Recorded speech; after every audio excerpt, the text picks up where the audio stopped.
Hello everyone and welcome to another episode of Getting to Know Our Heavenly Family. My name is Regis O'Neill. Happy to be back with you guys today to talk about one of our first papal saints in a long time, Pope Saint Pius V. Now, Saint Pius V was Pope during the 16th century, which for those of you who know your church history was a very tumultuous time for the Catholic faith.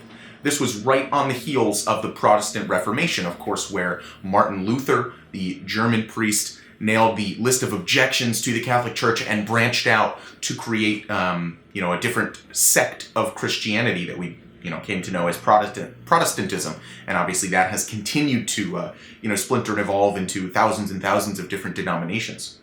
So, on the heels of the Protestant Reformation, the Church did see the need for reform within itself.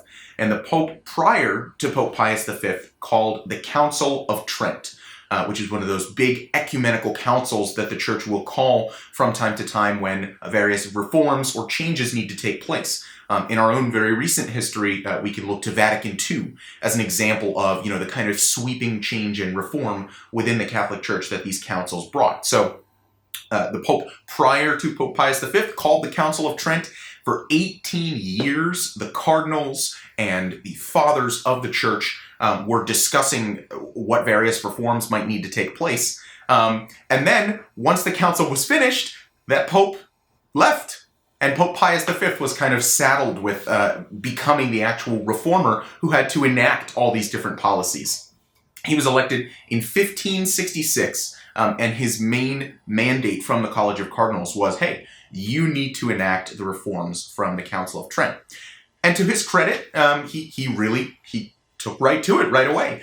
He mandated the founding of actual seminaries so that the education of priests could be kind of centralized, and there would be a baseline of understanding of Catholic theology, of pastoralism, and of just the general duties that one needs to accomplish as a Catholic priest, so that all priests would have a baseline of the same understanding. He released a new missal, with the Mass parts, the order of the Mass, etc., the different liturgies. He released a new catechism.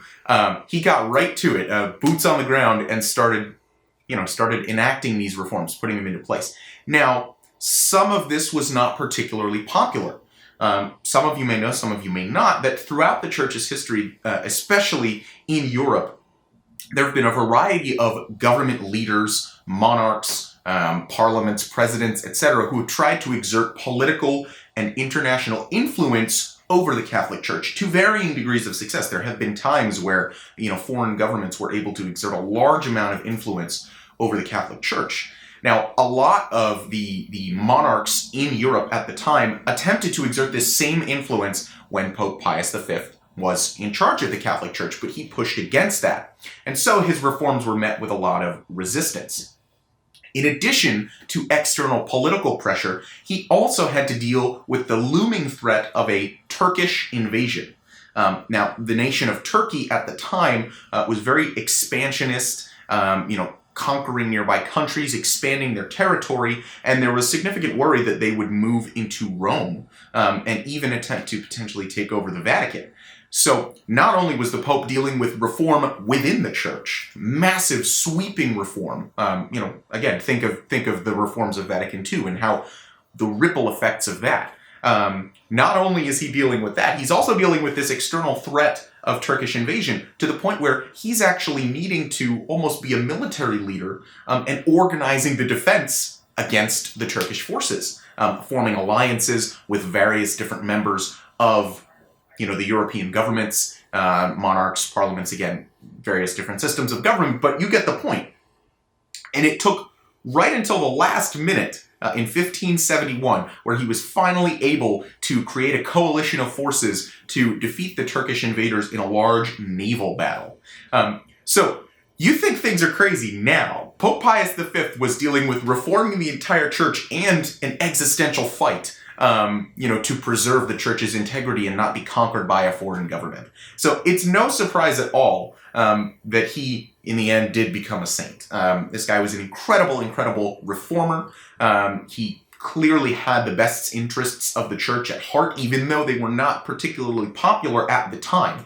And I think we can take a lot away from that and recognize that, the Lord's way is not the way of our time. Sometimes there are things that the church needs to do or that we need to do within the church that are not popular at the time. But the church transcends time. The church has been around for 2,000 years and we have survived invasions from foreign governments and any number of different things, including a Protestant Reformation where a segment of the faith left.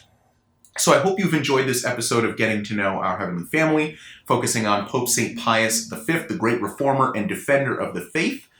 We wish you guys a very nice and blessed week, and we'll be right back here next Monday morning with Father Romans for our next episode of Getting to Know Our Heavenly Family. Thank you guys for watching, and God bless you all.